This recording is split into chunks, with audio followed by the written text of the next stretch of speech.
നയിക്കുന്നതെങ്കിൽ സഹായകനായ ദൈവത്തിന്റെ കരം നമ്മുടെ കൂടെ ഇരിക്കുന്നത് നമുക്ക് കാണാൻ സാധിക്കും. എന്റെ മെസ്സേജിന്റെ പ്രമേയം ഇതാണ്: സത്യസന്ധമായ യാത്രയാണ് നാം നയിക്കുന്നതെങ്കിൽ സഹായകനായ ദൈവത്തിന്റെ കരം നമ്മുടെ കൂടെ ഇരിക്കുന്നത് നമുക്ക് കാണാൻ സാധിക്കും. അപ്പം ദൈവത്തിന്റെ കരം വെളിപ്പെടണമെങ്കിൽ, ദൈവത്തിന്റെ സഹായം അനുഭവിക്കണമെങ്കിൽ സത്യസന്ധമായ ഒരു ആത്മീയ ജീവിതമായിരിക്കണം നാം നയിക്കേണ്ടത്. എന്ന് പറഞ്ഞാട്ടെ, സത്യസന്ധമായ ഒരു ആത്മീയ ജീവിതം. പറഞ്ഞാട്ടെ, സത്യസന്ധമായ ഒരു ആത്മീയ ജീവിതം. ഒന്നൊക്കെ പറയാമോ? ഈ ജീവിതത്തിൽ, ഈ ആത്മീയ ജീവിതത്തിൽ, ഈ ക്രൈസ്തവ ജീവിതത്തിൽ നമ്മുടെ മുമ്പോട്ടുള്ള യാത്രകളിൽ യാതൊരുവിധ കളങ്കവും കയറാനായിട്ട് പാടില്ല. ഹല്ലേലൂയ. നമ്മള് ദൈവഹിതമല്ലാതെയാണ് നമ്മൾ ഈ ദൈവത്തെ മറ്റുള്ളവരുടെ മുമ്പിൽ ഉയർത്തുന്നതെങ്കിൽ, നാം സ്വയം ദൈവത്തെ ഉയർത്തുന്നതെങ്കിൽ, നമ്മുടെ കുറവിനെ മറച്ചു വെച്ചാണ് നാം ദൈവത്തെ ആരാധിക്കുന്നതെങ്കിൽ, അതിന്റെ എല്ലാം പിന്നിൽ ഭവിഷ്യത്തുകൾ, ദോഷങ്ങൾ ഉണ്ടാകും എന്നുള്ള കാര്യം നമ്മൾ മറന്നു പോകരുത്. അപ്പൊ നമ്മുടെ ക്രൈസ്തവ ജീവിതം, ഈ മുമ്പോട്ടുള്ള യാത്ര എങ്ങനെയായിരിക്കണം? സത്യസന്ധമായിട്ടായിരിക്കണം. സത്യസന്ധമായിട്ട് പോകുന്ന വഴികളിൽ മാത്രമേ ദൈവത്തിന്റെ കരം നമുക്ക് അനുകൂലമായി പ്രവർത്തിക്കുന്നത് കാണുവാനായിട്ട് സാധിക്കുന്നു. അതിന് ഒന്ന് രണ്ട് വ്യക്തികളെ വേഗം ഞാനൊന്ന് പരിചയപ്പെടുത്താം. അതിനാധാരമായി ഒരു വാക്യം ഒന്ന് വായിക്കാൻ. ദാനിയേൽ പ്രവാചകന്റെ പുസ്തകമാണ്, 3-ാം അധ്യായം, അതിന്റെ 27-ാമത്തെ വാക്യത്തിൽ തൊട്ട് അതിന്റെ ചരിത്രങ്ങൾ വേഗം കിട്ടിയ സമയത്ത് ഞാൻ നിങ്ങളുമായിട്ട് ഷെയർ ചെയ്യാം. ദാനിയേൽ പ്രവാചകന്റെ പുസ്തകം എടുക്കാമോ? 3-ാം അധ്യായം 27-ാമത്തെ വാക്യം.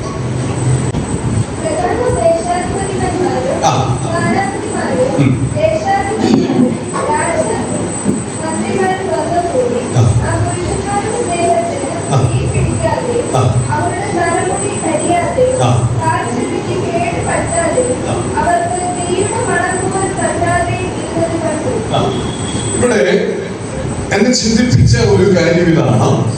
ഇവിടെ ഒന്ന് ഓർക്കണം, പ്രധാന ദേശാധിപതിമാരും സ്ഥാനാധിപതിമാരും ദേശാധിപതിമാരും രാജമന്ത്രിമാരും ഒന്നിച്ചു കൂടി. അതിനുശേഷം പറയുകയാണ്, ആ പുരുഷന്മാരുടെ ദേഹത്ത് തീ പിടിക്കാതെയും, കേട്ടോണേ, അതാരാണെന്ന് നമുക്കറിയാം. നമ്മൾ ഒരുപാട് കേട്ടിട്ടുണ്ട് ഇവരാരൊക്കെയാണെന്ന്, അല്ലേ? ഇവരുടെ ദേഹത്ത് തീ പിടിക്കാതെയും, അടുത്തത് അവരുടെ തലമുടി കരിയാതെയും, കാൽച്ചട്ടയ്ക്ക് ഇട്ടിരുന്ന വസ്ത്രത്തിന് കേടുപറ്റാതെയും, അടുത്ത പദം തീയുടെ മണം. തീക്ക് മണമുണ്ടോ? പറഞ്ഞുകൊണ്ടോ? ഒരു വല്ലാത്ത മണമാണ്. നമ്മുടെ ഈ തീ കത്തിക്കൊണ്ടിരിക്കുമ്പോൾ നമ്മുടെ ഈ കൈ അതിലേക്ക് പോയാ, അല്ലേ, ചെറുതായിട്ട് രോമത്തേക്ക് ഒന്ന് പിടിച്ചാൽ തന്നെ, പിടിക്കേണ്ട അപ്പം തന്നെ ഒന്ന് മണത്ത് നോക്കിയാൽ അറിയാം എന്തോ മണമാണ്. ഈ ബോഡി, മനുഷ്യന്റെ ഈ ബോഡി കഴിക്കുമ്പോ ഉണ്ടാകുന്ന ദുർഗന്ധം ഭയങ്കരമാണ്, നമുക്ക് സഹിക്കാൻ പറ്റില്ല, അതുപോലത്തത്. പക്ഷെ ഇവിടെ ഒരു വലിയ സംഭവത്തെ കുറിച്ച് പറയുക. ഈ സ്ഥാനാധിപതിമാരും ദേശാധിപതിമാരും ഇവിടെയുള്ള പ്രധാന ആൾക്കാരും എല്ലാം വന്നു കൂടിയിട്ടും അവരുടെ ദേഹത്തിന് തീ പിടിക്കാതെയും, കേട്ടോണേ, ദേഹത്തിന് തീ പിടിക്കാതെയും, അവരുടെ തലമുടി കരിയാതെയും, കാൽച്ചട്ടയ്ക്ക് വസ്ത്രത്തിന് കേട് പറ്റാതെയും, അവർക്ക് തീയുടെ മണം പോലും തട്ടാതെയും ഇരിക്കുന്നത് കണ്ടു. ഇതിന് ചരിത്ര പശ്ചാത്തലം വ്യക്തമായിട്ട് നമുക്കറിയാം. നെബൂഖദ്നേസർ എന്ന് പറയുന്ന ഒരു രാജാവ്, അദ്ദേഹത്തിന്റെ വാഴ്ചയുടെ സമയം, അദ്ദേഹം ദേശം ഭരിച്ചുകൊണ്ടിരിക്കുകയാണ്. അദ്ദേഹത്തിന്റെ ഭരണകാലത്ത് അദ്ദേഹത്തിന്റെ കൂടെ കുറച്ച് ആൾക്കാരെ വളർത്തിക്കൊണ്ട് വന്ന് ആ രാജ്യത്തിന്റെ ശുഭകരമായ യാത്രയ്ക്കും ഏറ്റവും അനുഗ്രഹിക്കപ്പെട്ട വളർച്ചയ്ക്കും രാജാവിന്റെ ഭരണ നേതൃത്വത്തിന് സപ്പോർട്ടായി വരുന്ന കുറെ ആൾക്കാരെ വളർത്തിക്കൊണ്ട് വരുവാൻ കുറെ ചെറുപ്പക്കാരെ അവിടെ കൂടെ നിർത്തി 3-4 വർഷം ഈ ബൈബിൾ കോളേജിലൊക്കെ 2-3 എന്തോ BD MD എന്നൊക്കെ പറഞ്ഞ ഡിഗ്രികളുണ്ട്. അങ്ങനെയുള്ള ഡിഗ്രികൾ എടുക്കുന്നത് പോലെ ഈ ചെറുപ്പക്കാരെ അവിടെ കൊണ്ട് താമസിപ്പിച്ച് ഉപദേശിച്ച് അവരെ പഠിപ്പിച്ച് 3-4 വർഷം കഴിഞ്ഞ് അതിലെ ഏറ്റവും ശ്രേഷ്ഠമായ ആൾക്കാരെ രാജ ശുശ്രൂഷയ്ക്ക് വേണ്ടി, കൊട്ടാരത്തിലെ ശുശ്രൂഷയ്ക്ക് വേണ്ടി എൻട്രി കൊടുത്ത്, പ്രവേശനം കൊടുത്ത് അവരെ കൊണ്ടുവന്ന് അവരെയും തന്റെ കൂടെ നിർത്തി ഭരണ ചുമതലകളിലൊക്കെ മറ്റു പല കാര്യങ്ങളിലും അഭിപ്രായങ്ങളിലും ഒക്കെ ചേർത്ത് നിർത്തി മുമ്പോട്ട് കൊണ്ടുപോകാൻ നെബൂഖദ്നേസർ രാജാവ് കുറെ ആൾക്കാരെ തെരഞ്ഞെടുത്തു. ഒരു ചരിത്രം വേഗം വിടാം. ആ കൂട്ടത്തിൽ ഒരു 4 ചെറുപ്പക്കാരുണ്ടായിരുന്നു. പേര് ദാനിയേൽ, 2 ശദ്രക്ക്, 3 മേശക്ക്, 4 അബേദ്നെഗോ. അതില് എന്നെ സന്തോഷിപ്പിച്ച ഒരു കാര്യം, ഈ 3 ചെറുപ്പക്കാര് ആ രാജ്യത്ത്, ആ കൊട്ടാരത്തിൽ ഇവരെ സംരക്ഷിക്കുന്ന നേതൃത്വത്തിൽ നിൽക്കുന്ന ഒരാള് ഇവരെ നോക്കിപ്പോ ഇവര് വെജിറ്റേറിയൻ മാത്രമേ കഴിക്കത്തുള്ളൂ. അപ്പം നിങ്ങൾ വെജിറ്റേറിയൻ മാത്രം കഴിച്ചാൽ നിങ്ങളുടെ കൂടെ ഇവിടെ നിൽക്കുന്ന ട്രെയിനീസ് അവര് നല്ല സുന്ദരന്മാരായി തടി വെച്ചവരെയൊക്കെ നിൽക്കുമ്പോ നിങ്ങൾ ഇങ്ങനെ വെജിറ്റേറിയൻ കഴിച്ച് ഓഞ്ഞു പോയാൽ, ക്ഷീണിച്ചു പോയാൽ, നിങ്ങള് മാംസാഹാരം കൂടെ കഴിക്കണമെന്നൊക്കെ പറഞ്ഞ് ഇവരെ എൻകറേജ് ചെയ്യുമ്പോ വേണമെങ്കിൽ ഒരു കാര്യം ചെയ്തോ, ഒരു 10 ദിവസം നിങ്ങൾ ഞങ്ങളെ ഒന്ന് ടെസ്റ്റ് ചെയ്തോ.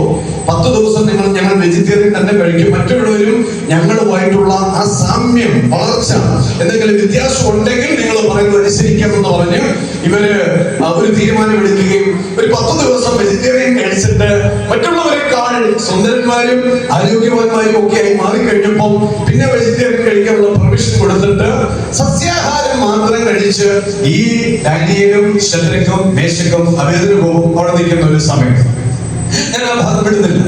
ഇവിടെ ഇങ്ങനെ ഈ ചെറുപ്പക്കാരിവിടെ വളർന്നുകൊണ്ടിരിക്കുന്ന സമയത്ത് രാജാവ് ഒരു ദിവസം ഒരു സ്വപ്നം കണ്ടു. ഏത് രാജാവാണ്?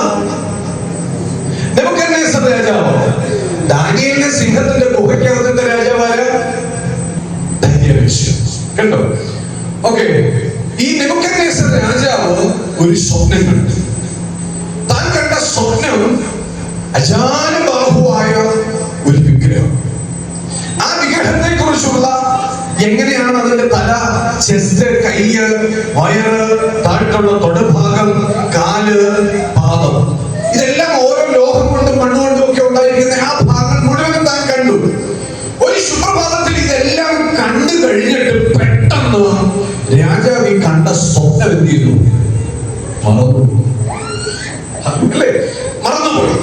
അപ്പൊ ഈ സ്വപ്നം മറന്നു കഴിഞ്ഞപ്പോ ഈ സ്വപ്നം ആരാണ് ഒരു പ്രാവശ്യം കൂടെ ഞാൻ കണ്ട സ്വപ്നം എന്നും ആ കണ്ട സ്വപ്നത്തിന്റെ അർത്ഥം എന്താണെന്നും വിവേചിക്കുവാൻ ആ രാജ്യത്തുള്ള പല ആൾക്കാരെയും രാജാവും ആൾക്കാരും അന്വേഷിച്ചു. ആരെയും കണ്ടെത്തിയില്ല. അങ്ങനെ ഇരിക്കുമ്പോൾ രാജാവ് കൊണ്ടുവരുന്ന ഒരു കൽപ്പന, ഇങ്ങനെയുള്ള കാര്യങ്ങളൊക്കെയും വിവേചിക്കാനും പറഞ്ഞു തരാനും താൻ ആഹാരവും പൈസയൊക്കെ കൊടുത്ത്, ഇവിടെ സാലറിയൊക്കെ കൊടുത്ത് നിർത്തിയിരിക്കുന്നവർക്ക് പറ്റുന്നില്ലെങ്കിൽ അവരെ നശിപ്പിച്ചേക്ക് എന്നുള്ളൊരു ഉത്തരവ് പുറപ്പെടുവിച്ചു. അപ്പൊ ആ കൂട്ടത്തിൽ ആരൊക്കെ ഉണ്ടെന്ന് അറിയാമോ? ദാനിയേലും ഉണ്ട്, ശദ്രക്കും ഉണ്ട്, മേശക്കും അബേദ്നെഗോവും ഉണ്ട്. അപ്പം ചാകുന്നതിൽ എല്ലാം കൂടി ഒന്നിച്ച് ചാകാൻ തയ്യാറെടുത്ത് നിൽക്കുമ്പോ ഈ ശദ്രക്കും മേശക്കും അബേദ്നെഗോവും അവരോടൊപ്പം ദാനിയേലും അവര് ദൈവത്തിന്റെ സന്നിധിയിൽ ചെന്നിട്ട് പറയുകയാണ്, ഈ കാര്യം ഞങ്ങൾ ആരാധിക്കുന്ന ജീവനുള്ള ദൈവത്തോട് ചോദിച്ചിട്ട് പറഞ്ഞു തരാം, വെയിറ്റ് ചെയ്യുമ്പോൾ. അങ്ങനെ കുറച്ച് സമയം ഒന്ന് വെയിറ്റ് ചെയ്തു. ഇവര് ദൈവസന്നിധിയിൽ പ്രാർത്ഥിച്ചു. ദൈവത്തിൽ നിന്ന് നെബൂഖദ്നേസർ മാത്രം കണ്ട സ്വപ്നം എന്താണെന്ന് ജീവനുള്ള ദൈവത്തിന്റെ കയ്യിൽ നിന്ന് പ്രാപിച്ചു. അതാളെ അയച്ചു, ഞങ്ങൾ ഇതെന്ത് ചെയ്യാം? വിവേചിച്ചു തരാം. അങ്ങനെ രാജാവിന്റെ സന്നിധിയിൽ ദാനിയേൽ ചെല്ലുകയാണ്. ദാനിയേൽ അവിടെ ചെന്ന് രാജാവിനോട് രാജാവിന്റെ ഹൃദയത്തിൽ കഴിഞ്ഞ ദിവസങ്ങളിൽ കണ്ടു മറന്നുപോയ സ്വപ്നം എന്താണെന്ന് വ്യക്തമായി വെളിപ്പെടുത്തി. ഹല്ലേലൂയ. ഈ ഒരു ഭാഗം വളരെ ശ്രദ്ധേയമായ ഒരു കാര്യമാണ്. 3-ാം അധ്യായത്തിലേക്ക് ഒന്ന് വരാം. അതിന്റെ 5-6 വാക്യങ്ങൾ ഒന്ന് വായിക്കാമോ? ദാനിയേൽ പ്രവാചകന്റെ പുസ്തകം 1-ാം അധ്യായം അതിന്റെ 5-6 വാക്യങ്ങൾ.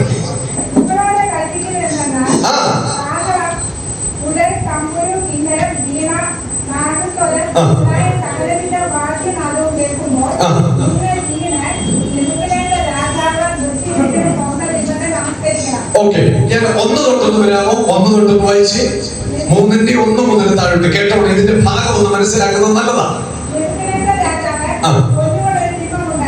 നെബൂഖദ്നേസർ രാജാവ് സ്വർണം കൊണ്ടൊരു ബിംബം ഉണ്ടാക്കി.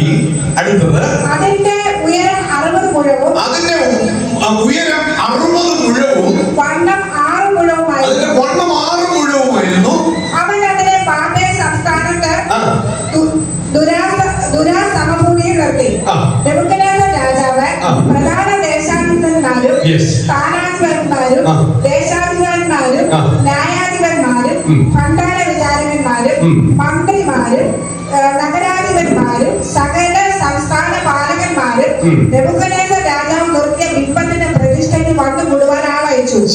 അങ്ങനെ പ്രധാന ദേശാധിപന്മാരും സ്ഥാനാധിപതിമാരും ദേശാധിപന്മാരും ന്യായാധിപന്മാരും ഭണ്ഡാര വിചാരകന്മാരും മന്ത്രിമാരും നഗരാധിപന്മാരും സകല സംസ്ഥാന പാലകന്മാരും നെബൂഖദ്നേസർ രാജാവ് നിർത്തിയ ബിംബത്തിന്റെ പ്രതിഷ്ഠയ്ക്ക് വന്നുകൂടി. നെബൂഖദ്നേസർ നിർത്തിയ ബിംബത്തിന്റെ മുമ്പാകെ നിന്നു. അപ്പോൾ ഘോഷ ഉച്ചത്തിൽ വിളിച്ചു പറഞ്ഞത്, വംശങ്ങളും ജാതികളും ഭാഷകളിലുള്ളവരെ നിങ്ങളോട് കൽപ്പിക്കുന്നതെന്നാൽ കാഹളം, കുഴൽ, തമ്പുരു, കിന്നരം, വീണ, നാഗസ്വരം മുതലായ സകലവിധ വാദ്യനാദവും കേൾക്കുമ്പോൾ നിങ്ങൾ വീണ നെബൂഖദ്നേസർ രാജാവ് നിർത്തിയിരിക്കുന്ന സ്വർണ്ണ ബിംബത്തെ നമസ്കരിക്കണം. ആരെങ്കിലും വീണ് നമസ്കരിക്കാതിരുന്നാൽ, ഇവിടെ പറയാം, ആരെങ്കിലും വീണ് നമസ്കരിക്കാതിരുന്നാൽ അവനെ ആ നാഴികയിൽ തന്നെ എരിയുന്ന തീച്ചൂളയിൽ ഇട്ടുകളയണം. ഇവിടെ ദാനിയേൽ പ്രവചിച്ച അല്ലെങ്കിൽ പറഞ്ഞു കൊടുത്ത ആ സ്വപ്നത്തിന്റെ വ്യാഖ്യാനം തിരിച്ചറിഞ്ഞ നെബൂഖദ്നേസർ രാജാവ് ഇപ്പോൾ പറയപ്പെട്ട അളവിലുള്ള ഒരു വിഗ്രഹത്തെ ഉണ്ടാക്കി. തല സ്വർണ്ണം കൊണ്ടുള്ള നല്ല ഒരു വിഗ്രഹം. പക്ഷെ താഴോട്ട് വന്നപ്പോൾ പാദം മാത്രം എന്തായിട്ട് മാറി? കളിമണ്ണായിരുന്നു. ഇതുകൊണ്ട് ഒരു വലിയ സ്ഥലത്ത് കൊണ്ട്, ഒരു പ്രധാന സ്ഥലത്ത് കൊണ്ട് ഇതിനെ നിർത്തി. ഇതിങ്ങനെ നിൽക്കുന്ന സമയത്ത് അതിന് പിന്നെ മറ്റൊരു രഹസ്യങ്ങളുണ്ട്. ഒരു കല്ല് വന്നതിന്റെ കാൽപാദത്തിൽ വീണിട്ട് ഈ വിഗ്രഹം തകർന്നു പോകുന്നതും ഇതിന്റെ പിന്നിലുള്ള രഹസ്യങ്ങളും കാര്യങ്ങളെല്ലാം വെളിപ്പെടുത്തതിന് ശേഷം ഈ സ്വപ്നം മുഴുവനും വ്യാഖ്യാനിച്ചു കൊടുത്തതിന് ശേഷം നെബൂഖദ്നേസർ രാജാവ് വിഗ്രഹം ഉണ്ടാക്കുകയും വിഗ്രഹം വാർത്തെടുക്കുവാൻ തീയുടെ ആവശ്യമുണ്ട്. ഏകദേശം 1000 ഡിഗ്രി സെൽഷ്യസിലുള്ള ഒരു വലിയ തീക്കുണ്ടം നിർമ്മിച്ചിട്ട് ആ തീക്കകത്ത് പൊന്നും, ആ തീക്കകത്ത് ഇരുമ്പും, ആ തീക്കകത്ത് മറ്റുള്ള ലോഹങ്ങളും കയറ്റി ആ ലോഹങ്ങൾ ഈ തീക്കകത്തൂടെ 1000 ഡിഗ്രി സെൽഷ്യസിലുള്ള ചൂടിനകത്തൂടെ കയറി ഇറങ്ങിയ ഓരോ ലോഹം കൊണ്ടും ഈ വിഗ്രഹത്തിന്റെ പണി പൂർത്തിയാക്കി. അവസാനം കളിമണ്ണെടുത്ത് പാദവും ഉണ്ടാക്കി. ആ പാദവും തീക്കകത്തൂടെ കയറ്റി ഉറപ്പിച്ചിട്ട് അതൊരു വലിയ ഉറപ്പുള്ള വിഗ്രഹമാക്കി മറ്റൊരിടത്ത് സ്ഥാപിച്ചു. ഈ വിഗ്രഹം സ്ഥാപിച്ചതിന് ശേഷം താൻ പറയുന്ന ഒരു കാര്യമാണ്, ഇനിയുള്ള ചില ദിവസത്തേക്ക് ഈ രാജ്യത്തുള്ള എല്ലാവരും ഈ വിഗ്രഹത്തിന്റെ മുൻപിൽ നമസ്കരിക്കണം. 6ാമത്തെ വാക്യം പറയുന്നത് എന്താണെന്നറിയാമോ? ആരെങ്കിലും ഈ വിഗ്രഹത്തിന്റെ മുൻപിൽ വീണ്ടും നമസ്കരിക്കാതിരുന്നാൽ ആ നിമിഷം തന്നെ അവനെ എരിയുന്ന തീച്ചുളയിൽ, ഈ വിഗ്രഹത്തെ എവിടെ നിന്നാണോ വാർത്തുണ്ടാക്കിയത് ആ വിഗ്രഹത്തെ ഉണ്ടാക്കിയ തീക്കകത്തേക്ക് തന്നെ നമസ്കരിക്കാത്തവനെ വിടണം എന്നുള്ള കൽപ്പന പുറപ്പെടുവിച്ചു. വിഗ്രഹത്തെ ആരാധിക്കണം. ഇന്ന് വിഗ്രഹത്തെ ആരാധിക്കുന്ന ഏറ്റവും വലിയൊരു കൂട്ടര് പെന്തക്കോസ്ത് തന്നെ. സത്യമായിട്ടും എന്തിനാ വെള്ളം പറയുന്നത്? മറ്റൊന്നും അത്രയും പോലെയില്ല തോന്നുന്നു. ശരിക്കും മക്കളെ വിഗ്രഹമാക്കി, ജോലിയെ വിഗ്രഹമാക്കി, മറ്റുള്ള കാര്യങ്ങളെ വിഗ്രഹമാക്കി അതിനെ മാത്രം ആരാധിക്കുന്ന ഒരു മറ്റം ആത്മീയ കോളം നമ്മുടെ മുൻപിൽ ഉടലെടുത്ത് കഴിഞ്ഞിരിക്കുകയാണെന്നുള്ള സത്യം മറന്നു പോകരുതേ ദൈവമക്കളെ. ഇവിടെ ഈ ഭാഗം നമ്മളെ ഓർമ്മിപ്പിച്ചതിന് ശേഷം ആൾക്കാർ നോക്കുകയാണ്, ജനങ്ങൾ എവിടെയൊക്കെയാണ് നമസ്കരിക്കുന്നത്, എവിടെയൊക്കെ വീഴുന്നത്, എങ്ങനെയാണ് അവർ പ്രാർത്ഥിക്കുന്നത് എന്നുള്ള കാര്യങ്ങളൊക്കെ നോക്കിക്കൊണ്ടിരിക്കുമ്പോ 3 പേര് ഈ ദൈവത്തിന്റെ മുൻപിൽ നമസ്കരിച്ചില്ല, വീണ് ഈ വിഗ്രഹത്തെ ആരാധിച്ചു. ആരൊക്കെയാണെന്നറിയാം? Shadrach, മേശക്ക്, Abednego. എഫേസ്യ ലേഖനത്തിലേക്കൊന്ന് വരാം. എഫേസ്യ ലേഖനം 6-ാം അധ്യായം അതിന്റെ 13-ാമത്തെ വാക്യം. എഫേസ്യ ലേഖനം 6-ാം അധ്യായം അതിന്റെ 13-ാമത്തെ വാക്യം. അതുകൊണ്ട് നിങ്ങൾ ദുർദിവസത്തിൽ എതിർപ്പാൻ ദൈവത്തിന്റെ വചനം ഡെമസ്കോസിന്റെ പടിവാതിൽക്കൽ വെച്ച് ദൈവത്തിന്റെ ശബ്ദം തിരിച്ചറിഞ്ഞ് ദൈവത്തിന് വേണ്ടി മാത്രം ജീവിക്കാൻ തയ്യാറെടുത്ത തന്റെ ജീവിതം പോലും ദൈവത്തിന്റെ പ്രസാദത്തിന് വേണ്ടി മാത്രമാക്കി മാറ്റിവെച്ച പൗലോസ് അപ്പോസ്തലൻ എഫെസോസ് എന്ന് പറയുന്ന സഭയ്ക്ക് താൻ വചനം എഴുതുമ്പോൾ, പ്രവചനം കൊണ്ടുവരുമ്പോൾ അവിടെ വ്യക്തമായി ദൈവസഭയോട് പറയുക, അതുകൊണ്ട് ദുർദിവസം വരും, സൂക്ഷിക്കുക. ദുർദിവസത്തിൽ എതിർപ്പാനും സകലതും സമാപിച്ചിട്ട് ഉറച്ചു നിൽപ്പാനും കഴിയേണ്ടതിന് ദൈവത്തിന്റെ സർവായുധമാർഗം നിങ്ങൾ ധരിച്ചോണം. കേട്ടോ? ഈ വചനം അവരുടെ ഉള്ളിലൊന്നുമില്ല, ഈ ശദ്രക്കിന്റെയും മേശക്കിന്റെയും അബേദ്നെഗോവിന്റെയും ഒന്നും കയ്യിലില്ല. പക്ഷെ ഇതിന്ന് നമ്മളോട് പ്രസ്താവിക്കുകയാണ്, നമ്മുടെ മുൻപിൽ നാളെ ഈ സമൂഹം, ഈ ഗവൺമെന്റ്, അല്ലെങ്കിൽ ഈ നമ്മുടെ സാഹചര്യം ഒരുപക്ഷെ നമുക്ക് ജീവിക്കാൻ ചില ദൈവഹിതമല്ലാത്ത ഇതുപോലെയുള്ള റൂൾസ് കൊണ്ടുവരുമ്പോൾ നമ്മൾ ചിന്തിക്കണം, ഇത് ദൈവത്തിന്റെ ഹിതമാണോ അതോ എന്റെ ദൈവത്തിന്റെ ഹൃദയത്തെ വേദനിപ്പിക്കുന്ന മറ്റെന്തെങ്കിലും കാര്യമാണോ എന്ന് നമുക്ക് സ്വയം ഒന്ന് ചിന്തിക്കാനായിട്ട് കഴിയുകയാണ്. ഹല്ലേലൂയ. ഇവിടെ സർവ്വായുധ വർഗത്തെ കുറിച്ച് ഓർമ്മിപ്പിക്കുക പൗലോസ് അപ്പോസ്തലൻ. പുതിയ നിയമസഭയെ നമ്മുടെ മുൻപിൽ ആത്മീകമായി നമുക്ക് മുന്നേറാൻ കഴിയാത്ത, ആത്മീകമായി മുന്നോട്ട് പോകാൻ കഴിയാത്ത ഏതെങ്കിലും വിധത്തിലുള്ള തടസ്സങ്ങൾ നമ്മുടെ മുൻപിൽ വരുമ്പോൾ അവിടെ ആത്മീകമായ ഒരു അറിവ്, തിരിച്ചറിവ് പ്രാപിക്കുവാൻ ദൈവത്തിന്റെ സന്നിധിയിൽ നാം ഇരുന്നേ പറ്റത്തുള്ളൂ. ഇത് ദൈവത്തിന്റെ ഹിതമാണോ ദൈവത്തിന്റെ ഹിതമല്ലാത്ത വഴിയാണോ? ഹല്ലേലൂയ. ഇവിടെ ഈ ശദ്രക്കിനും മേശക്കിനും അബേദ്നെഗോവിനും അവരുടെ ഹൃദയത്തിൽ ഒറ്റ ദൈവമേ ഉണ്ടായിരുന്നുള്ളൂ, ഒറ്റ ദൈവത്തെ അവർ ആരാധിച്ചുള്ളൂ. ആ ദൈവത്തിന് വേണ്ടി മാത്രമേ ഈ 4 പേരും ഇവരിൽ നിന്നിട്ടുള്ളൂ. ഹല്ലേലൂയ. ഇവര് വിഗ്രഹമെല്ലാം ഉണ്ടാക്കി പല ആൾക്കാരും, ആ ദേശത്തിലെ സകല ആൾക്കാരും വന്ന് മുട്ടുമടക്കി അതിനെ ആരാധിച്ചുകൊണ്ടിരിക്കുമ്പോൾ ശദ്രക്കും മേശക്കും അബേദ്നെഗോവും അവര് 3 പേരും ഈ വിഗ്രഹത്തെ ആരാധിക്കാതെ മറ്റ് അവരുടെ ജീവനുള്ള ദൈവത്തെ അവര് പോയി ആരാധിക്കുന്ന കാഴ്ച ഈ നെബൂഖദ്നേസർ രാജാവിന്റെ കൂടെ നിൽക്കുന്ന പ്രധാന ആൾക്കാർ കണ്ടെത്തിയത്. അത് നെബൂഖദ്നേസർ രാജാവിന്റെ ഹൃദയത്തെ ഭയങ്കരമായി അസ്വസ്ഥമാക്കി, കോപത്തിലേക്ക് ആ രാജാവിനെ നയിക്കുവാൻ ഇടയാക്കി. ഇവിടെ നമ്മളോട് ദൈവം പറയുക, ദുർദിവസത്തിൽ എതിർക്കുവാനും. രാജേഷിന്റെ ചരിത്രം ഒരു പ്രാവശ്യം ഒരു അനുഭവം വന്നതാ, എന്നാൽ ഞാൻ അത് എടുക്കുന്നില്ല. ഇവിടെ ഈ ഒരു ആത്മീക മീറ്റിങ്ങിന് വേണ്ടി തയ്യാറാകാൻ രാജേഷ് ശ്രമിച്ചപ്പോ ഈ ഡോക്ടർ പറഞ്ഞൊരു പദമുണ്ട്, അതെന്റെ ഹൃദയത്തെ വേദനിപ്പിച്ചു. നിന്റെ ഒരു പള്ളിയും നിന്റെ ഒരു പ്രാർത്ഥനയും, നിന്റെ ഒരു പള്ളിയും നിന്റെ ഒരു പ്രാർത്ഥനയും. രാജേഷ് ഉറങ്ങിയിട്ട് നാളുകളായി. ഒരു സഭായോഗം മനസ്സോടെ ഒന്ന് കൂടിയിട്ട് നാളുകളായി. പല ഞായറാഴ്ചകളിലും പാലായിന്ന് സ്കൂളിനടുത്തിട്ട് വരുമ്പോ ഏകദേശം കൊടുക്കുമ്പോൾ അല്ലെങ്കിൽ പള്ളിക്കത്തോടാകുമ്പോ അടുത്ത വിളി തിരിച്ചു പോവുക. ഇത് തന്നെ എനിക്കും വിഷമമായി. പക്ഷെ അവസാനം ദിവ്യ പറഞ്ഞു കൊടുത്ത ഒരു പദം ദൈവം നോക്കിക്കൊണ്ട് വെച്ചാൽ എന്തോ അങ്ങനെ ഒരു സപ്പോർട്ട് കൊടുത്തത് അതിന് രാജേഷിന്റെ ജീവിതത്തിൽ അതൊരു വഴിത്തിരിവായി മാറി. ക്രിസ്ത്യ ജീവിതത്തിൽ നമ്മൾ ഒന്നും കണ്ടിട്ടല്ല കേട്ടോ. ഇവിടെ എന്ത് കിട്ടും, എന്ത് കഴിക്കും, എവിടെ പാർക്കും എന്നുള്ള ഉദ്ദേശത്തോടു കൂടി ഒന്നുമല്ല നമ്മളാരും ക്രിസ്ത്യ ജീവിതത്തിലേക്ക് വന്നത്. ഒന്നോർക്കണം, കഴിഞ്ഞ ഞായറാഴ്ച കേട്ടതുപോലെ അന്നത്തേക്കുള്ള കാര്യങ്ങൾ ദൈവത്തിന് തരാൻ കഴിയുമെങ്കിൽ അടുത്ത ദിവസത്തിലെ തരുവാനും നമ്മുടെ ദൈവം ശക്തനാണ്. 100%. ഈ വിശ്വാസത്തിന്റെ പൂർണ്ണതയിൽ ജീവിക്കുന്ന ശദ്രക്കും മേശക്കും അബേദ്നെഗോവും ഈ വിഗ്രഹത്തിന്റെ മുൻപിൽ വണങ്ങാതെ അവർ പോയി വണങ്ങിയതെവിടെന്നറിയാമോ? ജീവനുള്ള ദൈവത്തിന്റെ മുൻപിൽ. ഹല്ലേലൂയ. നമ്മുടെ മുൻപിൽ പ്രശ്നങ്ങൾ വരും കേട്ടോ, തടസ്സങ്ങളും വേദനകളും വരും. പക്ഷെ നമ്മൾ ആരാധിക്കുന്നത് ആരെയാണ് എന്നുള്ള കാര്യം നമ്മൾ മറന്നു പോകരുത്. ഇവിടെ ദാനിയേലിന്റെ പുസ്തകം 3-ാം അധ്യായം അതിന്റെ 14-ാമത്തെ വാക്യം ഒരു കാര്യം ഓർമ്മിപ്പിക്കുന്നു. ഒന്ന് വായിക്കാമോ?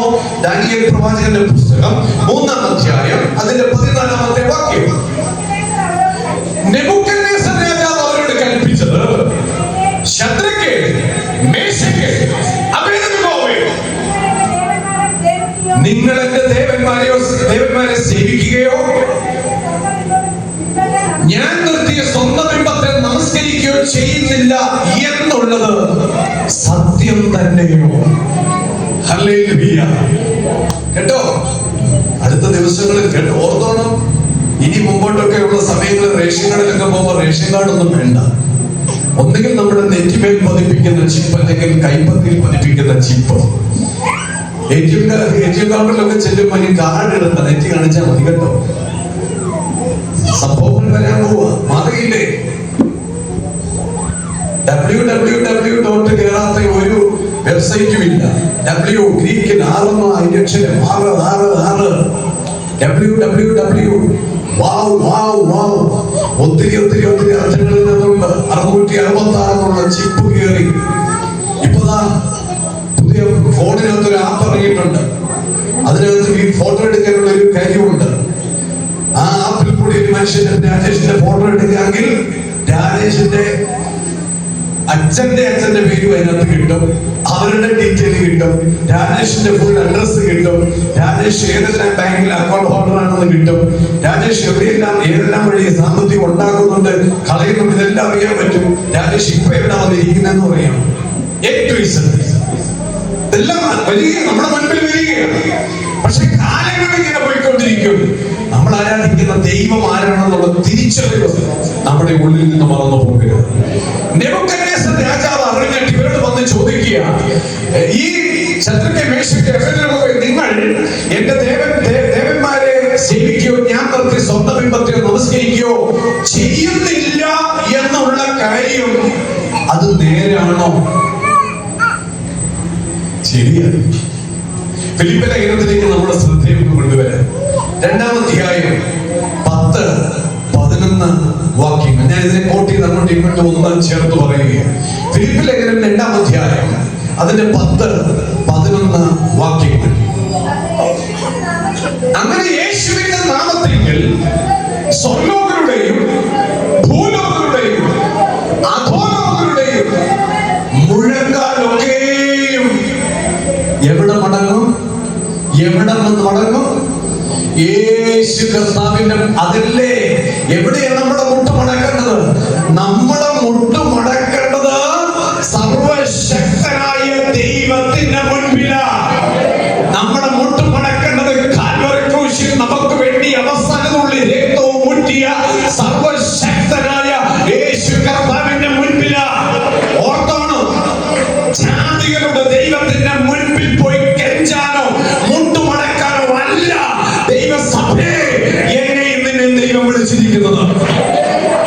സ്വർഗത്തിൽ പോണമെങ്കിൽ കർത്താവിന്റെ മുമ്പിൽ മുട്ടുമടക്കിക്കോ. ഈ ലോകത്തിലെ പണത്തിന്റെയും നന്മയുടെയും അനുഗ്രഹത്തിന്റെയും ജോലിയുടെയും പിള്ളയുടെയും മക്കളുടെയും ഒക്കെ മുമ്പിൽ പോയി മുട്ടുമടക്കി നിൽക്കാൻ വേണ്ടി അല്ല എന്റെ തമ്പുരാൻ നമ്മളെ വിളിച്ചത്. ജീവനുള്ള ദൈവത്തിന്റെ കൂടെ ദൈവത്തിന്റെ രാജ്യത്തിൽ വസിക്കാൻ വേണ്ടിയാ എന്റെ തമ്പുരാൻ നമ്മളെ വിളിച്ചിരിക്കുന്നത്. ദൈവത്തിന് അറിയാതെ വിളിച്ച ദൈവം ആരാ? പറഞ്ഞേ, എന്നെ വിളിച്ച ദൈവം വിശ്വസ്തനാ. എന്നെ ഒരിക്കലും വഴിയിലിടത്തില്ല, ഒരിക്കലും എന്നെ നിന്ദിക്കത്തില്ല, ഒരിക്കലും എന്നെ പരിഹസിക്കത്തില്ല, ഒരിക്കലും എന്നെ താളടിയാക്കത്തില്ല. എന്റെ ദൈവം ശദ്രക്കിന്റെയും മേശക്കിന്റെയും അബേദ്നെഗോവിന്റെയും ദൈവം തന്നെയാ. ഹല്ലേലൂയ. നമ്മള് ഉറച്ചു നിന്നുകൊണ്ട് വേണം ഇനി പ്രവർത്തിക്കാൻ. നമ്മൾ ഈ ആത്മീയ ജീവിതത്തിൽ നിൽക്കുമ്പോൾ നമ്മൾ ചലിക്കരുത് കേട്ടോ, അങ്ങോട്ടും ഇങ്ങോട്ടും ചലിക്കരുത്. ചില ആൾക്കാരുണ്ട് ഓടുക. എവിടെ ഓടുക? ഓടട്ടെ, ഓടുന്നതൊക്കെ ഓടട്ടെ. ഹല്ലേലൂയ. സൂക്ഷിക്കണം. നമ്മുടെ ഈ ജീവിതത്തിൽ നമ്മൾ ഒത്തിരി നാം സൂക്ഷിക്കേണ്ടതായിട്ട് ആവശ്യമുണ്ട്. ഒന്നുകൂടെ, അങ്ങനെ യേശുവിന്റെ നാമത്തിൽ സ്വർലോകരുടെയും ഭൂലോകരുടെയും അധോലോകരുടെയും മുഴങ്കാലൊക്കെയും മടങ്ങുകയും, അടുത്തത് എല്ലാം യേശു ക്രിസ്തു കർത്താവെന്ന് ഏറ്റുപറയാൻ, അല്ലേ? കർത്താവെന്ന പിതാവായ ദൈവത്തിന്റെ മഹത്വത്തിനായിട്ട് ഏറ്റുപറയാൻ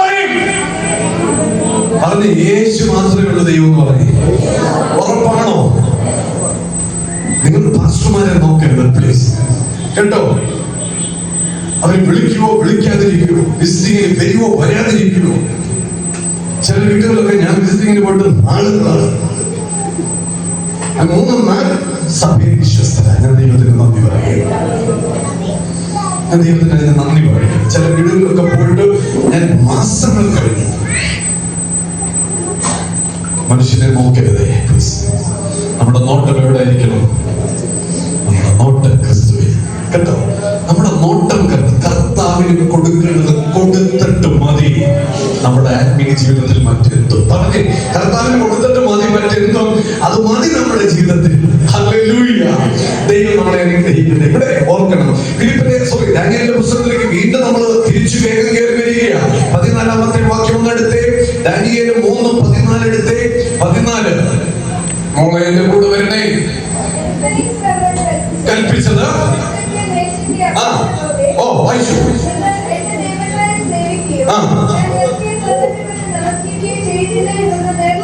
അടുത്തത് 15.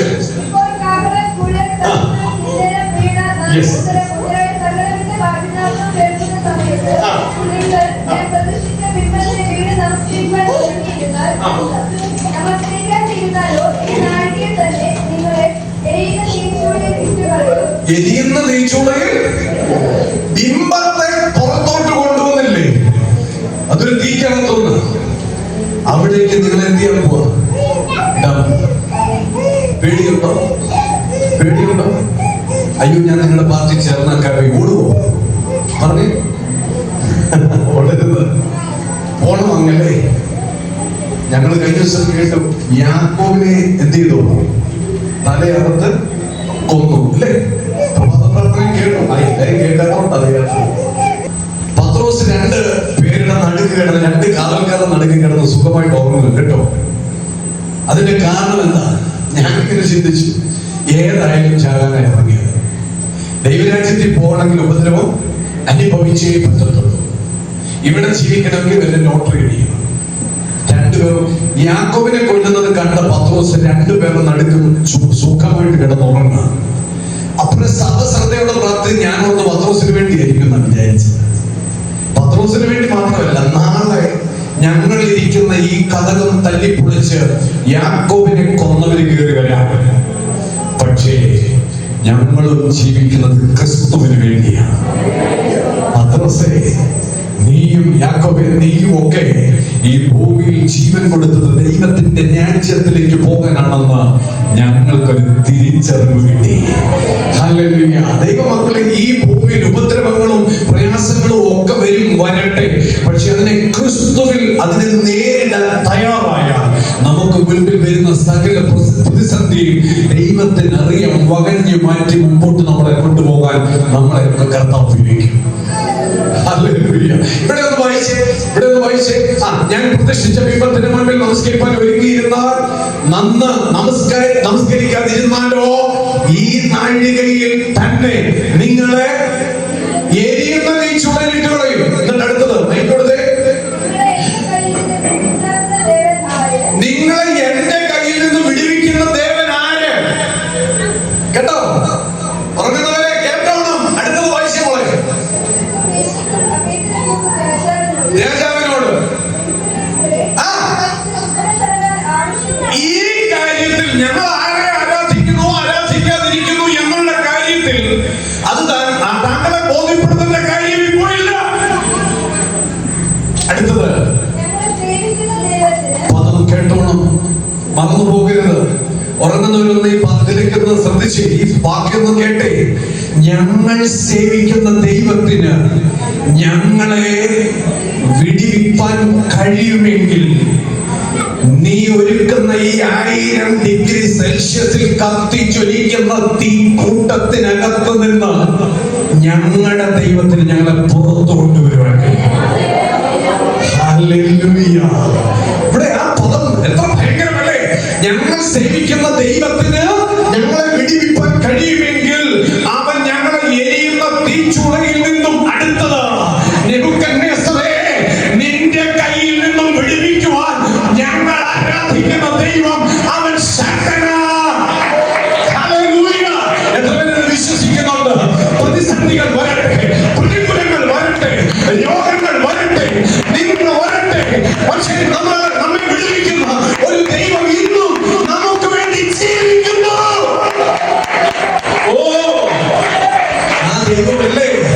ഇതുവരെയും നമ്മളെ എത്തിച്ചത്. ആ ദൈവമല്ല ഇതുവരെയും നമ്മളെ കൊണ്ടുവന്നത്.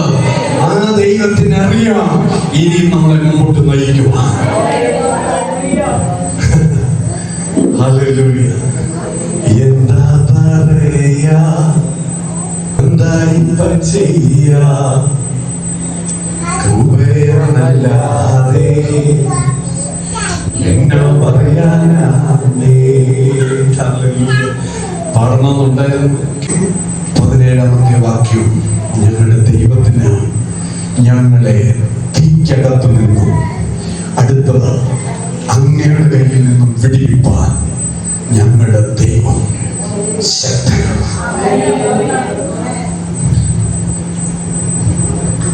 ട്യൂമർ ഉണ്ടെങ്കിൽ പറ, ഈ ട്യൂമറിനെ മാറ്റാൻ കഴിയുന്നവന് എന്റെ കർത്താവ്. ഹല്ലേലൂയ.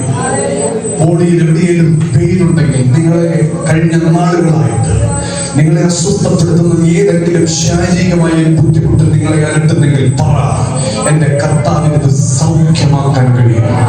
തീക്കകത്ത് നിന്ന് വിടിവിക്കുന്നവൻ മാത്രമല്ല, രാജാവിന്റെ കയ്യിൽ നിന്ന് വിടിവിക്കുന്നവൻ മാത്രമല്ല, ഞാൻ നേരിടുന്ന എന്റെ എല്ലാ പ്രതിസന്ധിക്കകത്തു നിന്നും എന്നെ മടക്കി കൊണ്ടുവരുവാൻ കഴിയുന്ന ഒരു ദൈവത്തെ ഞാൻ ഇന്നു പകൽ ആരാധിക്കുന്നതും വിശ്വസിക്കുന്നതും അവൻ എന്റെ ഉപനിധി. ഹല്ലേലൂയ. ഹല്ലേലൂയ. നമ്മുടെ തീരുമാനം മനുഷ്യരുമായിട്ടല്ല. രാജേഷോട് ഞങ്ങൾ ചോദിച്ചു, ആരാ നമ്മുടെ അടുത്ത ഓവർസിയർ? വേണ ഇയാളെ പറയാം, ആ ആളെ പറയാം. ഈ ആളെന്ന് പറഞ്ഞാൽ ഈ ആള്.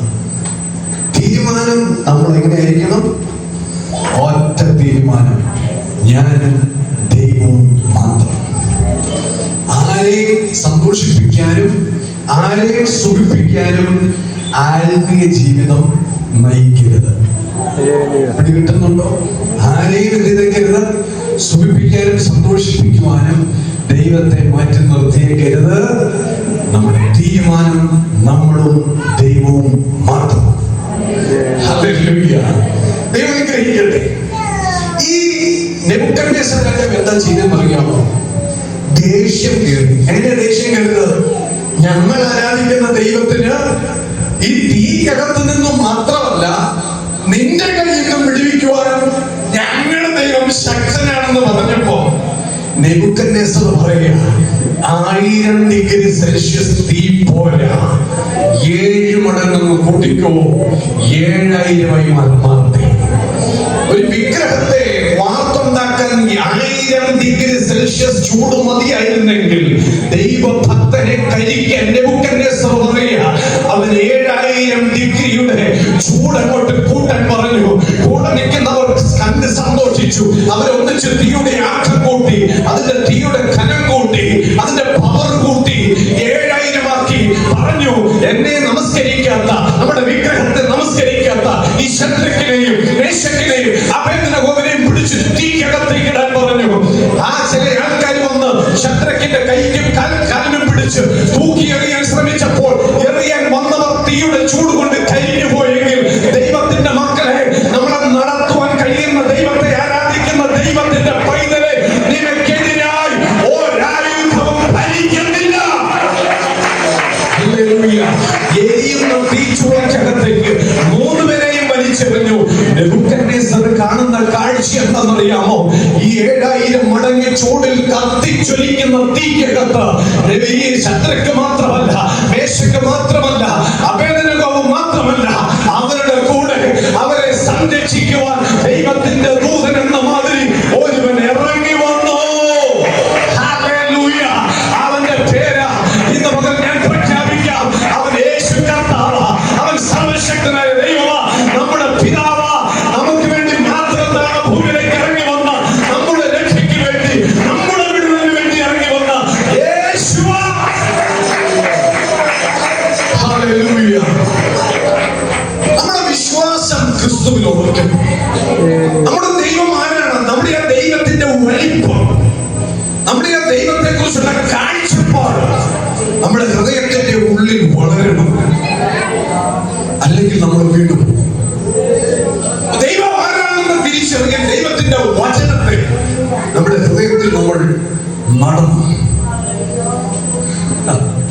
ഹല്ലേലൂയ. തീക്കാൻ തൊട്ടിട്ട് അപ്പൊ 3 പേരല്ല 4. എന്നെ ചിന്തിപ്പിച്ച ഒരു കാര്യമാണ് ഞാൻ അവസാനം പറഞ്ഞത്. വേഗം അവസാനിപ്പിക്കാം. നമ്മൾ മിക്കവാറും സേഫാണ്. നമ്മുടെ സേഫാണ് എല്ലാവരും നോക്കാറുള്ളത്. നമ്മുടെ സേഫ് സുരക്ഷിതത്വം. നമ്മുടെ സുരക്ഷിതത്വത്തിന് വേണ്ടി നമ്മൾ എന്ത് ചെയ്യും? നമ്മുടെ സുരക്ഷിതത്വത്തിന് വേണ്ടി നമ്മൾ എടുക്കുന്ന മാർഗങ്ങൾ ദൈവത്തിന്റെ ഹൃദയത്തിന് വിരുദ്ധമാണോ എന്ന് നമ്മൾ എന്ത് ചെയ്യണം?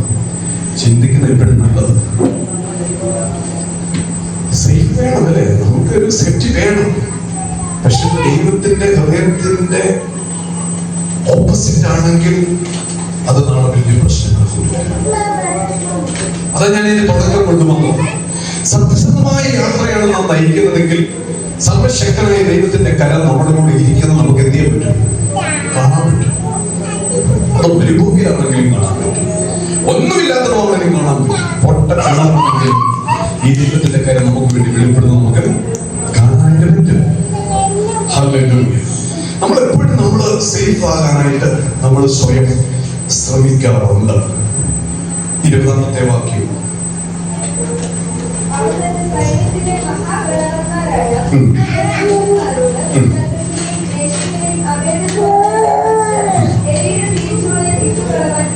കൽപ്പിച്ചു.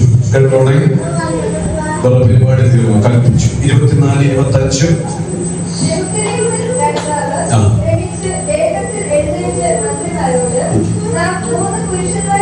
എത്ര പേരെ ഇടാനാ കൽപ്പിച്ചത്? 3 പേരെ. രാജാവ് ഞെട്ടി നോക്കുക, ഭ്രമിച്ചു നോക്കുക, പേടിച്ചു നോക്കുക. എന്നിട്ട് ചോദിക്കുക, നമ്മൾ എത്ര പേരെ ഇട്ട? പക്ഷെ ഞാൻ എത്ര പേരെ കാണുന്നുണ്ട്? നമ്മൾ ഇട്ടത് 3 പേരെ. ചില സമയങ്ങളിൽ ചില പ്രശ്നങ്ങൾ വരുമ്പോൾ ഞാൻ ഇതൊന്ന് വളരെ സിമ്പിളായിട്ട് പറയാം. നമ്മൾ ഒറ്റയ്ക്കാണോ എന്നൊരു തോന്നൽ നമുക്കുണ്ടാകാം. ചില തീരുമാനങ്ങളിൽ ഇതെന്നോട് പറ്റും, ഞാൻ ഒറ്റപ്പെട്ടാണോ നിൽക്കുന്നത്, ഇതെന്താ എന്റെ അനുഭവത്തിൽ ഇങ്ങനെ അല്ല നമ്മൾ ചിന്തിക്കാറ്. ചില സമയം ഞാൻ ചിന്തിക്കാറുണ്ടായിരുന്നു. ഞാൻ എടുക്കുന്ന ചില തീരുമാനങ്ങൾ ചിലർ കൂടെ നിൽക്കാതിരിപ്പോ അയ്യോ ഇതെന്താ ഇങ്ങനെ. നമ്മളെല്ലാവരും നമ്മൾ സ്വയം സേഫ് ആകാനായിട്ട് ആഗ്രഹിക്കാറുണ്ട്. ചില സമയങ്ങളിൽ നമ്മൾ ചിന്തിക്കും അയ്യോ ഞാൻ ഒറ്റയ്ക്കാണോ. ഇവിടെ ദൈവത്തിന്റെ വചനം നമ്മെ ഓർമ്മിപ്പിക്കുന്നു. ശദ്രക്കും മേശക്കും അഭിനന്ദിക്കുന്നു. അവർ 3 പേരും തിരിച്ചുറയ്ക്കകത്ത് 7000 മടങ്ങ് കത്തിച്ചൊലിക്കുന്ന തീക്കകത്ത് കിടക്കുന്നു. അതിനകത്ത് ഇടം കൽപ്പിച്ച രാജാവ് കാണുന്നത് 3 പേരെയല്ല 4 പേരെ. ഇതാണ് ദൈവത്തിന്റെ പ്രവൃത്തി നമ്മുടെ ജീവിതത്തിൽ സംഭവിക്കുന്നത്. ഒരിക്കലും നമ്മൾ ഒറ്റയ്ക്കല്ല. സ്പിരിച്വലി ദൈവത്തിന്റെ ഹൃദയം അനുസരിച്ച് ദൈവത്തിന്റെ ഗൈഡൻസിൽ നമ്മൾ മുമ്പോട്ട് പോകുമ്പോൾ രാജേഷ് വ്യക്തമായി പറയാം, നമ്മൾ ആത്മീയമായി എടുത്ത് മുമ്പോട്ട് പോകുന്ന തീരുമാനങ്ങളിൽ നമ്മുടെ കൂടെ നടക്കുന്നത് കർത്താവായിരിക്കും. മുൻപിൽ എത്ര പ്രതിസന്ധി എഴുന്നേറ്റാൽ, മുൻപിൽ എത്ര വാതിലുകൾ നടന്നാലും നമുക്ക് വേണ്ടി വാതിലുകളെ തുറന്നു തരാൻ കഴിയുന്ന ഒരു ദൈവം സർവശക്തനായിരിക്കും. ഇതിനകത്തിരിക്കുന്ന പലരോടും ദൈവം സംസാരിക്കുക. നിങ്ങളെ നയിക്കുന്നത് സർവശക്തനായ ദൈവമാണ്. നിങ്ങളുടെ ജീവിതത്തിനകത്ത് നിങ്ങളുടെ കുടുംബത്തിൽ നിങ്ങളുടെ മക്കളിൽ നിങ്ങൾ ആഗ്രഹിക്കുന്ന നിലവാരങ്ങളിൽ സ്പിരിച്വലി ഗൈഡൻസ് തരുന്നത് മാനുഷികമായതല്ല ദൈവികമായിട്ടാണെങ്കിൽ ദൈവത്തിന് അറിയാം നിങ്ങളെ കരുതുവാനായിട്ട്. നിങ്ങൾ ഒറ്റപ്പെട്ടവരല്ല, ഓർക്കണം. നിങ്ങൾ ഒറ്റയ്ക്കല്ല മുമ്പോട്ട് പോകുന്നത്. നിങ്ങൾ ഒറ്റപ്പെട്ടവരല്ല. നിങ്ങളുടെ കൂടെ നിങ്ങളുടെ കർത്താവുണ്ട്. നിങ്ങളുടെ കരത്തിൽ പിടിച്ചിരിക്കുന്ന ഒരു കർത്താവുണ്ട്. നിങ്ങളുടെ ഏത് വഴികളിലും നിങ്ങളെ നടത്തുവാൻ കഴിയുന്ന ഒരു നല്ല കർത്താവ് ഉണ്ട് എന്ന് നമ്മൾ ഹൃദയമായി നമ്മൾ വിശ്വസിക്കുക. വേഗം ഒന്ന് വായിക്കാമോ? 27-ാമത്തെ വാക്യം. 26 വായിച്ചിട്ട് 26 വായിച്ചിട്ട് 27 വായിച്ച് നമ്മൾ വേഗം അവസാനിപ്പിക്കാം. നെബൂഖദ്നേസർ എരിയുന്ന തീച്ചൂളയുടെ വാതിൽക്കൽ അടുത്ത് എന്ന് അത്യുന്നതനായ ദൈവത്തിന്റെ ദാസന്മാരായ ശദ്രക്കേയും മേശക്കേയും അബേദ്നെഗോയും എന്താ പറഞ്ഞത്? നെബൂഖദ്നേസർ രാജാവ് ഈ തീച്ചൂളയുടെ അരികിൽ വന്നിട്ട് ഈ തീക്കകത്ത് കിടക്കുന്ന ശദ്രക്കിനെയും മേശക്കിനെയും അബേദ്നെഗോവിനെയും കണ്ടിട്ട് താൻ ഒരു സാക്ഷ്യത്തോടെയാണ് നെബൂഖദ്നേസർ രാജാവ് ഇവരെ അഭിസംബോധന ചെയ്തത്. എങ്ങനെയെന്നറിയാമോ? ഇവിടെ പറയുക അത്യുന്നതനായ ദൈവത്തിന്റെ ദാസന്മാരായ. പിടി കിട്ടുന്നുണ്ടോ? പ്രതിസന്ധിക്കകത്തോടെ ദൈവം അത്യുന്നതനായ ദൈവമാണ്. ഒരുപക്ഷെ നീ തീക്കകത്തൂടെ ആയിരിക്കും കടന്നു പോകുന്നത്, നിന്റെ കൂടെ നിൽക്കുന്നവൻ അത്യുന്നതനായ ദൈവമാണ്. നിന്റെ ജീവിതത്തിനകത്തെ ഏത് സാഹചര്യങ്ങളിലും നിന്റെ കൂടെ നിൽക്കുന്നത് അത്യുന്നതനായ ദൈവമാണെന്ന് തിരിച്ചറിയുന്നവർക്കായി ഞാൻ എന്റെ ദൈവത്തെ മഹത്വപ്പെടുത്തുകയാണ്. എനിക്കെതിരെ, നിനക്കെതിരെ, നമുക്കെതിരെ വാദിക്കുന്ന സകല ശത്രുവിന്റെ നടുവിൽ നിന്നുകൊണ്ടും സർവശക്തനായ ദൈവം സാക്ഷി പറയാ, നിന്റെ ദൈവം അത്യുന്നതനായ ദൈവമാണ്. വേറെ ഒന്നും വേണ്ട, ഈ ദൈവം മതിയെന്നേ, വേറെ ആരും വേണ്ട, ഈ കർത്താവ് മതിയെന്നേ. ഹല്ലേലൂയ. അത്യുന്നതനായ ദൈവത്തിന്റെ ദാസന്മാരായ ശദ്രകേ, മേശകേ, അബേദ്നെഗോവേ, പുറത്തു വരുവിൻ എന്ന് കൽപ്പിച്ചു. അടുത്തത് എന്നെ സന്തോഷിപ്പിക്കുന്ന ഭാഗമാണ്. അങ്ങനെ ശദ്രക്കും മേശക്കും അബേദ്നെഗോവും എവിടെ നിന്നാ? തീക്കകത്ത് നിന്ന് പറഞ്ഞേ, തീക്കകത്ത് നിന്ന് നിസ്സാരമായിട്ട് കാണാതെ പറ, മഞ്ഞിനകത്തുനിന്ന് വരുന്നവരെയാണ് ഇരിക്കുന്നത്. പ്ലീസ്, എവിടെ നിന്ന് ഇവര് തിരിച്ചു വന്നത്? തീക്കകത്ത് നിന്ന്. ഹല്ലേലൂയ. എന്നിട്ട് എന്താ പറഞ്ഞെന്നറിയാമോ? 27-ാമത്തെ വാക്യം കേട്ടോണം. എന്തെന്നറിയാമോ? പ്രധാന ദേശാധിപതിമാരും സ്ഥാനാധിപതിമാരും ദേശ അധിപന്മാരും മന്ത്രിമാരും ഈ നെബൂഖദ്നേസർ രാജാവിന്റെ കൂടെ ഒത്തുകൂടി. അവര് വന്ന് കണ്ടപ്പം എന്താണെന്നറിയാമോ? അസാധാരണമായ ഒരു കാര്യം ഇവിടെ സംഭവിച്ചത്. ഇങ്ങനെയാണ് വചനം പറയുന്നത്, ഈ പുരുഷന്മാരുടെ ദേഹത്ത് തീ പിടിക്കാതെയും. ഹല്ലേലൂയ.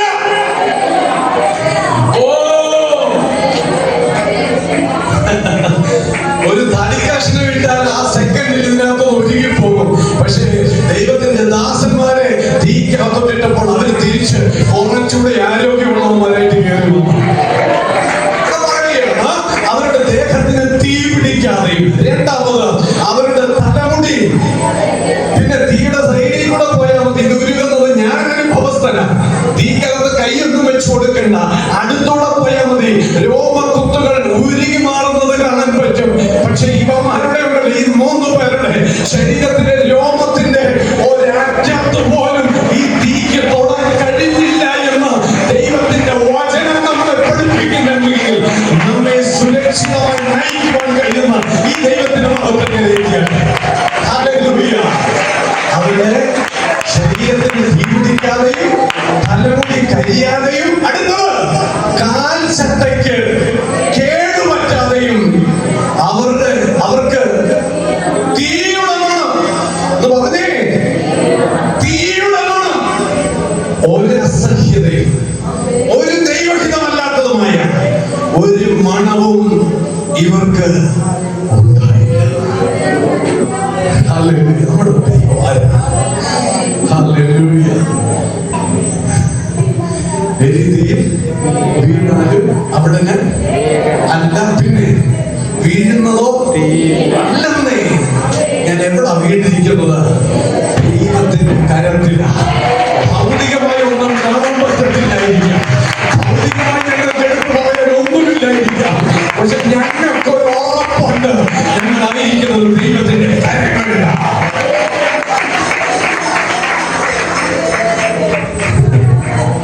ഒരു മണം പോലെ തട്ടാതെയും ഇരിക്കുന്നത് കണ്ടു.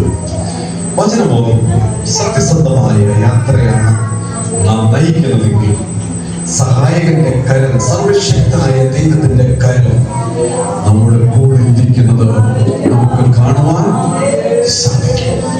സത്യസന്ധമായ ശത്രുക്കളിൽ പോലെ, മേശകളിൽ പോലെ, അബേദ്നെഗോവിൽ പോലെ നമ്മുടെ യാത്ര, ആത്മീയ യാത്ര സത്യസന്ധമായ എന്ന് പറഞ്ഞ് അതിനകത്തൊരു കളങ്കവും വേണ്ട.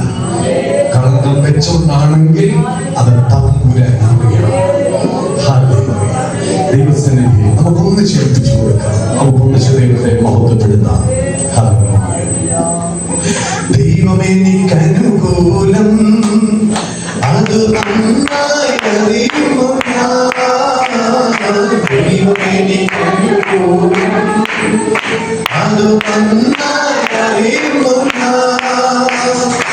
ദൈവമനുകൂലനിധി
വിശ്വസ്തമാണ് തന്റെ മക്കളെ സംരക്ഷിക്കുന്നതല്ല. നമ്മുടെ യാത്ര സത്യസന്ധമായാണെങ്കിൽ ഏത് പ്രതികൂലത്തിന്റെ നടുവിലും, ഏത് വേദനയുടെ നടുവിലും, ഏത് രോഗത്തിന്റെ നടുവിലും ഈ ദൈവത്തിന്റെ കരം നമുക്ക് അനുകൂലമായി പ്രവർത്തിക്കും. ദൈവസ്ഥാനത്തിൽ എത്തിച്ചു എല്ലാ കണ്ണിലും ഒരു നിമിഷമാണ് നമ്മുടെ ജീവിതത്തിൽ ഇന്ന് വരെ ചെയ്ത ഉപകാരങ്ങളെ ഒരു നിമിഷം ഒന്ന് ധ്യാനിക്കാം. രോഗികൾ സൗഖ്യമാക്കിയതിനെ ഒന്നോർക്കാം, അത്ഭുതങ്ങൾ നടത്തിയത് ഒന്നോർക്കാം, വഴികൾ തുറന്നു തന്നത് ഒരു നിമിഷവും ഓർക്കാം. ഒരു പ്രതീക്ഷയില്ലാതിരുന്നപ്പോഴല്ലേ ദൈവം പുതിയ പ്രതീക്ഷകൾ തന്നത്. ഒരു വഴിയെ തുറക്കാതിരുന്നപ്പോഴല്ലേ മറ്റൊരു വഴി ദൈവം തുറന്നത്. എത്ര ദൈവത്തിന് നന്ദി പറയുന്നതാണ്. Thank you Jesus, thank you Jesus, thank you Jesus. സർവശക്തനും സർവാധികാരിയും സർവവ്യാപിയുമായ ഞങ്ങളുടെ നല്ല കർത്താവ്, അനുഗ്രഹിക്കപ്പെട്ട നല്ല സമയത്തിന് ഞങ്ങൾ നന്ദി പറയുന്നു. ഈ പ്രാവശ്യം കൂടെ സന്നിധിയിൽ ഇരിപ്പാൻ, അങ്ങേ മഹത്വപ്പെടുത്തുവാൻ, ചെയ്ത ഉപകാരങ്ങളെ ഓർക്കുവാൻ, പ്രത്യേകം ചന്ദ്രക്കിന്റെ മേശിന്റെയും അഭിനന്ദനങ്ങളുടെയും ജീവിതത്തിൽ ദൈവം ഇറങ്ങി വന്നവരെ സംരക്ഷിച്ചതുപോലെ ആ ദൈവത്തിന്റെ സംരക്ഷണത്തെ ഓർത്ത് സ്തുതിപ്പാൻ ഞങ്ങളെ സ്വർഗ്ഗം തിരഞ്ഞെടുത്തതിൽ ഞങ്ങൾ നന്ദി പറയുന്നു. കർത്താവേ, ആ പ്രിയപ്പെട്ടവരുടെ ശരീരത്തിലെ ആ മാംസത്തെ തൊടാതെ, കർത്താവേ, രോഗകുത്തികളെ തൊടാതെ, വസ്ത്രത്തെ തൊടാതെ, ഒരു മണം പോലും ഇടിക്കാതെ അവരെ സംരക്ഷിച്ച ദൈവം ഇന്നും ഞങ്ങൾക്ക് വേണ്ടി ഈ ഭൂമിയിൽ ജീവിക്കുന്നു. ഞങ്ങൾ തിരിച്ചറിയുന്നു. ഞങ്ങൾ ജീവിക്കുന്നത് പൗലോസിനെ പോലെ ക്രിസ്തുവിന് വേണ്ടി ജീവിപ്പാൻ, ഞങ്ങൾ മരിക്കുന്നത് ദൈവരാജ്യത്തിന്റെ ലാഭമായി മാറുവാൻ ഞങ്ങളെ തന്നെ നിമിഷം സമർപ്പിക്കുന്നു. വലിയവനെ, നല്ലവനെ, അങ്ങയുടെ കരങ്ങളിൽ ഞങ്ങൾ സമർപ്പിക്കും. ഞങ്ങളുടെ മക്കളെ, കൊച്ചുമക്കളെ, ഞങ്ങളുടെ ദൂരത്തിൽ ചേർത്തുമായിരിക്കുന്ന മാതാപിതാക്കളെയൊക്കെ ഞങ്ങൾ ഓർത്ത് പ്രാർത്ഥിക്കുന്നു. എല്ലാവരെയും അനുഗ്രഹിക്കണമേ. ഞങ്ങളുടെ വയലുകളെ അനുഗ്രഹിക്കണമേ, ജോലി ഓഫീസുകളെ അനുഗ്രഹിക്കണമേ, ഞങ്ങളുടെ എല്ലാ മിനിസ്ട്രിയും അനുഗ്രഹിക്കണം. ദൈവരാജ്യത്തിന് വേണ്ടി ഏറ്റവും അധികമായി അധ്വാനിപ്പാൻ ഞങ്ങളെ എല്ലാവരെയും ഒരിക്കലും സഹായിക്കുകയും ചെയ്യണമെന്ന് ഞങ്ങൾ പ്രാർത്ഥിക്കുന്നു. ഈ സമയം ഞങ്ങൾ തിരിയുമ്പോൾ ദൈവകൃപയിൽ സൂക്ഷിക്കണം. പരിശുദ്ധാത്മ ഞങ്ങളെ ഗൈഡ് ചെയ്യണം. എല്ലാ നന്മകളും മറക്കണം. ദൈവം ഓരോ ഹൃദയത്തോട് ഇടപെട്ടതിനായി സ്തോത്രം. എല്ലാവരോടും ദൈവം സംസാരിക്കണം. ആത്മീയമായ നല്ല തീരുമാനങ്ങൾ എടുത്ത് സത്യസന്ധമായി തന്നെ മുമ്പോട്ട് പോകാൻ എല്ലാവരെയും ഉപയോഗിക്കണമേ, സഹായിക്കണം. ഞങ്ങൾ തിരിയുന്ന മാനം, മഹത്വവും, പുകഴ്ചയും, ബഹുമാനം എല്ലാം പ്രിയ ദൈവത്തിന് മാത്രം ഈ സമയം ഞങ്ങൾ കരയേറ്റുന്നു. യേശുവിന്റെ മഹത്വമുള്ള നാമത്തിൽ തന്നെ ആമേൻ.